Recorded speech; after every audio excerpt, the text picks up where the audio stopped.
Always a pleasure to have my next guest on the show. It's Loopy Godinez, who will be back in action on November the 11th at UFC 295 when she faces Tabatha Ricci. Loopy, how are you? Hello, I'm really good. How are you? I'm good. I'm good. And I see you got a little bit of a shiner there underneath the right eye. Did that just happen? I'm sure camp is going well. Camp is doing so good. And every day we're grinding. This is just a little bruise. And I get like this in fight camp, so I'm clean in my fights. So tell me, anything different in this camp? Who have you had around you to get you ready for Tabatha? Like since I was already so dialing with, I just had a camp, right? Not too long ago. So I'm already dialing. So it's just, picking it up again and make sure we're picking when we're supposed to pick and all of that. Everything is going well, like of course there is some tweaks here and there for this opponent. But yeah, I'm so confident and I'm happy and I cannot wait to step back in the cage. Yeah, can't wait to see you fight here again, November the 11th, a huge pay-per-view card. Before we dive into all of that, I got some other stuff I want to address with you. Let's first talk about your last fight, which was in September at UFC Noche, round two RNC victory over Elise Reed. For my money, Loopy, I think that was your most impressive victory inside of the UFC octagon. I mean, I know you had a rather quick win earlier on in your career, but you looked fantastic in that fight. Would you agree that that's the best you've looked in the UFC octagon? Yeah, I agree. I feel like the change of my whole thing, coming back to Mexico and being with Team Lobo and everything is brand new. I think it just bring me a whole different fire, a whole different game. Everything is different, and this is what I needed. And I already knew that, but now being here, it just, is the way I feel, the way I'm moving, the way I'm feeling, everything is just perfect. Did you have a specific game plan going in against Elise, or did you kind of feel like you were going to be able to outclass her regardless where the fight went? Yeah, well, I wanted to show everything, a little bit of my hands. And it's funny because my wrestling coach was like, "Oh, you want to take her down?" Diego Lopez, Jiu Jitsu, he's like, "You're going to submit her." And Pancho, Francisco Grasso, he was like, the striking, he's like, you're gonna, knock her out or something like that. But I got to do the three things, right? I submitted her, I took her down, and I drop her with the hand, right? With the hook. So you did it all. You kind of checked all those boxes. And with your last four victories prior to this one against Elise being decisions, did it just feel even more gratifying to get her out of there and finish the fight? Yeah, it feels good, I don't get paid by the hour either. So it was a great performance by me, and I think the whole team, we did what we were supposed to do, like, and not just in the cage but the whole camp, it's so intense, and I have the right people behind me. And with this being, on UFC Noche, the meaning to you and just what it meant to perform there on, on this event and get this win. Can you kind of put that into words for you and your team? Yeah, this September 16 was really special for me. Coming back to Mexico and being one of the Mexicans in that card, it just bring me. It's like I was describing that as a reconnection with my culture, reconnection with my country, reconnection with my people. Just because I left to Canada when I was 14 and a bit, so it kind of like, for 15 years I've been in Canada, and I love Canada, but at the same time I miss Mexico, and of course I miss my culture, my food, my people. So just being back here and representing Mexico in Dakar, it was just so special to me. I can't remember if I've asked you this before or not, but what's your go-to Mexican dish? If you have one thing that you could eat, what would it be? Tacos cannot go wrong, you go to a taco place and I'm happy. You can put anything in tacos, right? I mean, what are we talking about? Well, I'm just saying, like, there's so much that you can put in tacos. So, you can't go wrong with that because you can change it up. You can be diverse. Oh, yes, yes, I guess. Yeah, I mean, that's funny because we got a lot of dishes here where it's like, it's the tortilla and like you will see like how can I say it? Like it's like the same thing but in different representation. But like if you're not Mexican, you will be like, isn't it the same thing as like the taco? You know Mhm. what I mean? Yeah. Like, but no, it's not the same. But yeah, tacos cannot go wrong with that. Yeah, I'm with you. I could eat tacos, 4 or 5 nights out of the week if I had my choice. My wife, whenever she asks me, "What do you want for dinner?" She's like, "What do you want? Tacos again?" I'm like, "Yeah, I mean, let's do tacos. That's like taco night every night." I also wanted to ask you too, Loopy, if I'm not mistaken, you come out to the same song every time, right? By Mark Anthony. Yes, I do. Maybe change it at this time. You might change it. Okay, why so? Uh, is I come up with, well, someone helped me to do a song about my life and about me. So I think it's time to play that one. Okay, very cool. Can you give us any more details as to who helped you and what the song, what the name of it is? Yeah, have you hear Brando's song? I'm not sure. Brando Moreno song? Oh, okay. Yep, Brandon's. Yep. Yeah. Same guy. Ariel. All right. So this will be your debut fight for the new walkout song. Yes. Very cool. Well, I'm glad I asked. Okay. Yeah, It, I'm excited. very cool. Let's talk a little bit about your friend, your training partner, the champion, Alexa Grasso. She fought and competed, same UFC Noche card. It was a split draw against the former champ Valentina Shevchenko. One judge scored it 10-8 in the fifth round for Grasso. And, people were saying, that's the controversy. Shouldn't have been 10-8. What is your takeaway from that specific issue? Yeah, I think it's hard, I agree that she kept the belt. I feel like to be the champ, you gotta like finish the champ. You gotta like really make the statement, right? It was a close fight. They both had their times, but I do agree that she kept the belt. I think a trilogy fight is inevitable. I think it will happen, but do you think it happens next, or are they going to give Grasso someone else and then maybe fight Valentina after that as long as she retains? Yeah, I don't know because they both are recovering from um hand surgery. So, you know, I think they're gonna end up fighting again. Like I don't think it's gonna be time for Alexa fighting someone else just because um the timeline of the injured, like they're probably gonna be good to go at the same time. So I know Dana, the UFC Dana wants to have the rematch, and I do think it's will be fun to have the rematch again. Is nobody have done it in a female, so I think it's a good record to break, and yeah, I think it will be a great fight again. What was the energy like, helping her prepare for Valentina? I mean, obviously, it goes without saying, Shevchenko has been one of the greatest female fighters we've ever seen. Was it different helping her get ready to fight her the first and the second time? I wasn't here for the first time. I don't think so. Yeah, only the second time, and it's so intense.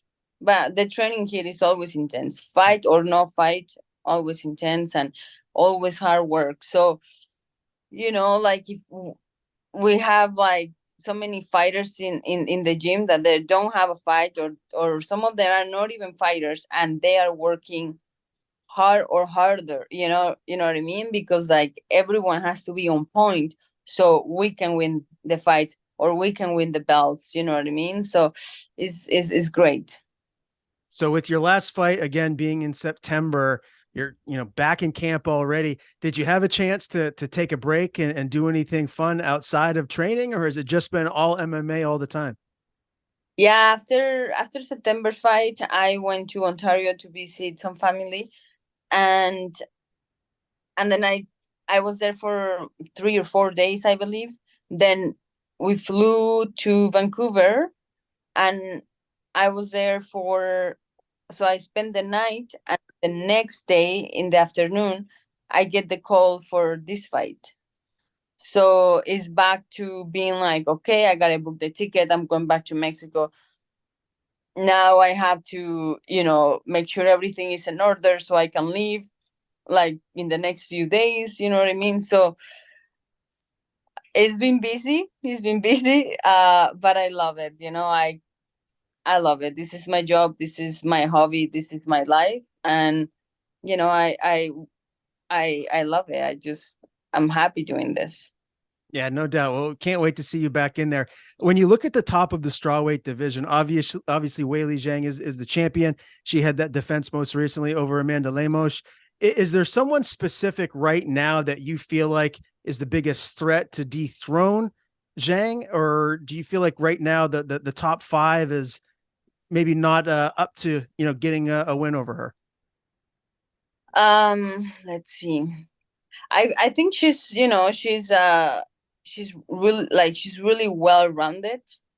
I think right now it will be tough to, any of those girls to like really, really beat her until I get there. So Until you get there, yeah, of course. I What about Tatiana Suarez? Do you feel like her style could give her problems? feel like yeah, definitely every girl can give her problems, but give her problems that doesn't mean that they're gonna, you know, like get the fight, win the fight. And as I said, to be the champ, you got to like to be the champ, you got to beat the champ. So to beat her, just like make her look, I don't see it yet. Hmm. How many wins away do you think you are from being considered a title challenger? I'm gonna say maybe two more, maybe three. Yeah, but you never know. The opportunities are, they're coming all the time.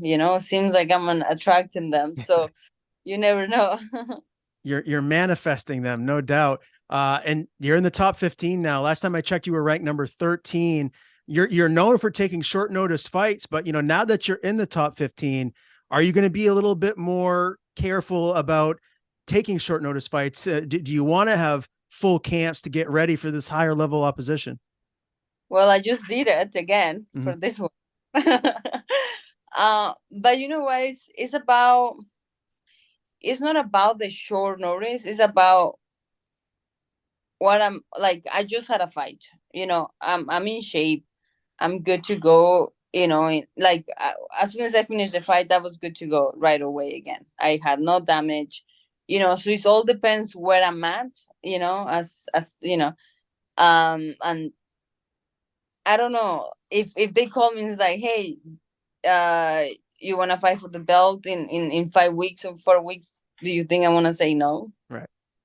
So Yeah. yeah. Okay, good answer. Before we transition to UFC 295 and your fight, I want to get a couple of fight picks from you. This weekend, it's UFC 294 in Abu Dhabi. The lightweight title's on the line. We got the massive rematch between Islam Makhachev and Alexander Volkanovski. Let's start there. Who do you see winning that rematch? Oh, I want to go. I love Volkanovski. I gotta go with him. I love him. It seems like everyone just loves Volkanovski, and what's not to love, right? He's a great fighter. He seems like a phenomenal human being. How does he get it done, Loopy? Do you think he can finish Makachev, or if he does win, is it going the distance? I feel like it will maybe finish second round. Hmm.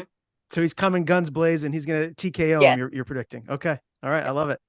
Co-main event, Kamaru Usman, Hamzat Chimaev. Who do you have there? Usman. I'm gonna go with Usman. Usman. So the former welterweight champ moving up to Yeah. 185. You think he has success against Chimaev? Can't wait for that one. And obviously, as I mentioned, this is in Abu Dhabi. Have you ever entertained, like, do you want to fight there sometime down the line? It seems like the UFC is going to keep going back there. Yeah, I mean, if it happens, that's cool. I don't personally, I don't like to travel too far, especially when I have a fight. I love Vegas. I love Mexico. I love, just a little bit closer. It's just too much going like when you're fighting. But if it happens, it's fine. I'll be fine. All right, UFC 295, your next fight again, November the 11th. You're taking on Tabatha Ricci. She's number 10 in the division. It's in New York at Madison Square Garden. This is a big deal. It's the Mecca. I mean, a lot of people feel like it's the most famous arena in the world. What does that mean to you to be competing here on this massive pay-per-view card in Madison Square Garden? Yeah, I don't really care when I'm fighting. I could fight in the parking lot, and doesn't matter to me. But I'm just happy that the UFC, are giving me this opportunity. They're telling me that they like me. They're telling me that they believe in me, and that's awesome. And with John Jones being the headliner facing the former champ Stipe Miocic, does that give it a little more juice? I mean, this is going to be, if it's already not going to have enough MMA eyeballs on the event, the fact that John Jones is the headliner against Stipe, who a lot of people feel like is the greatest UFC heavyweight fighter of all time, it's just got to make it on the next level. Does that get your excitement even more so? Yeah, just imagine I have two cards in a row with, I know it's gonna be a great experience, and the vibe is gonna be crazy, and it's like you say, it's gonna be so many eyes looking at that card. So I get to have two amazing experiences back to back is priceless. Yeah, no doubt about it. Now, I don't know if you pay much attention to the odds of fights. It seems like when it comes to combat sports, the betting world is just, getting bigger and bigger and more popular. You're the favorite, minus 171. I was looking this morning, she's plus 146. Do you feel that's accurate? Do you feel like even though you're lower ranked, that you still should be the favorite in this fight? I think so, yeah. So, and do you pay attention to that, Loopy? Like, do you actually look to see who's a favorite versus an underdog? No, I don't. The only people tell me, just like you and friends that they do that stuff. But I don't really care, honestly. I could be the underdog my whole life, and I don't care. If I can help you to make money, if you're making money by me, like that's awesome, good for you. But yeah, I don't really do that stuff. Okay, but when you do see the odds and you are the underdog, does that add a chip to your shoulder even more so? Does it fire you up? Um, when I'm the underdog. Yes. It's like, oh, you're gonna see, but I don't remember the last time I was an underdog, to be honest. Did you remember? Do I'd you have to know? I can't remember. I don't think it's been your last Yeah. couple of fights. So it has Yeah. been a minute. Yeah, it's been a bit, and of course, I just think like, of course, I'm not the underdog. That's just what I think. Sure, yeah, no, I don't blame you at all. As far as your opponent goes, again, Tabatha Ricci, she's number 10 in the division. She's on a 4-fight win streak. What do you like about this fight for yourself and her style? Yeah, I like her. She's feisty, she moves a lot, she's good everywhere. She has, I think we have similar experience, level of experience. um I have, I like her, but once we step in that cage, it's game on.